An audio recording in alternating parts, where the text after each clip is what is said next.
Auditor Wadir Sosialisasi MUI bersama tim terpadu dari Dinas Perikanan dan Kelautan Kota Makassar, Kamis 26 Januari pagi menggelar inspeksi mendadak atau sidak ke Pasar Pak Baeng-Baeng Makassar untuk memeriksa daging yang diperjualbelikan di pasar tradisional, apakah sudah bebas dari virus antraks atau tidak.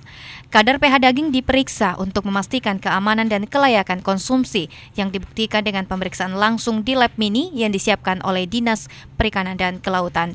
Di mobil tim terpadu DP2 Makassar, pemeriksaan dilakukan mengingat ancaman virus antraks yang dinilai berbahaya yang penularannya dari hewan ke manusia melalui konsumsi daging yang terkena virus antraks. Dengan isu antraks itu di provinsi lain, akhirnya kita juga lebih fokus hari ini. Tim terpadu kita turun dengan termasuk MUI juga ikut bergabung di sini, dikawal juga dengan dari Satpol PP. Jadi produk RPH itu merupakan hulu dari semua produk yang berkaitan dengan kuliner.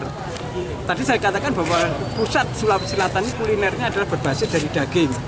Nah, bagaimana kalau daging yang disediakan ini tidak memenuhi syarat?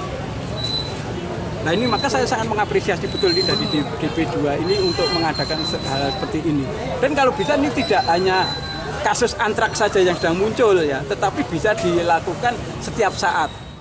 Auditor Wadir Sosialisasi MUI Wahyu Sudaji dalam sidak kali ini menyampaikan jika belum ada satupun rumah potong hewan di Sulawesi Selatan yang bersertifikat halal, sehingga penyebaran virus antraks patut diwaspadai. Ira, Pajar TV.